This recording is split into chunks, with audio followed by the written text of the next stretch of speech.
Imagine standing on the edge of the world, a tiny, jagged rock in the middle of the Atlantic, where the wind screams through the cliffs and the sea never stops its assault. This is Eilean Mor. In December 1900, 3 men arrived here to keep the light burning.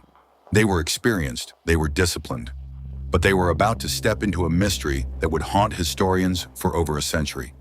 They didn't just walk away, they seemed to simply cease to exist. When the supply ship finally broke through the heavy winter seas, the crew was met by a silence so profound it was deafening. There was no flag on the pole. No one came down to greet them. The lighthouse was cold, dark, and locked from the inside. As the relief crew stepped onto the landing stage, they felt it immediately, an overwhelming sense of wrongness.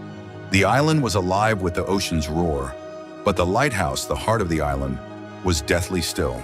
Inside, the keeper's living quarters offered a glimpse into their final moments, and it was deeply unsettling.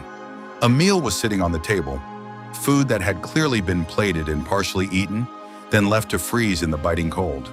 A chair lay toppled on the floor. It wasn't the scene of a struggle, but a scene of sudden, inexplicable interruption. It felt as if, in the middle of a mundane act, they were called away by something, or someone, that demanded their absolute and immediate attention. The most chilling evidence was found in the logbook. The entries for the days leading up to their disappearance spoke of a storm so fierce it defied belief. They wrote of prayers, of tears, and of a terror that was slowly consuming them. But here is the impossible truth. The mainland records show calm seas and clear skies during those exact dates. Was this madness?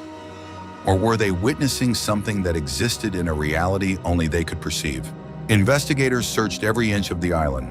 They checked the lighthouse from the base to the lantern room. They checked the storage chests and the sleeping quarters. They found the oilskins were missing, meaning the men had gone outside. But there wasn't a single footprint, not a shred of clothing, and certainly not a body. The sea below was violent and unforgiving. But how could all 3 men be swept away without leaving a single trace of their presence behind? To this day, the vanishing of the keepers of Eilean Mor remains a dark puzzle. Some say it was a freak wave. Others whisper of ancient local legends or supernatural forces that guard the islands of the north. But as the years go by, the truth fades further into the mist. We are left with only the light cutting through the darkness, reminding us that some secrets are not meant to be found by the living. What is your theory? Did they succumb to the isolation, or did something happen that night that science cannot explain? Let me know your thoughts in the comments below. And if you're brave enough to explore more mysteries with me, make sure to subscribe. Until next time, stay curious.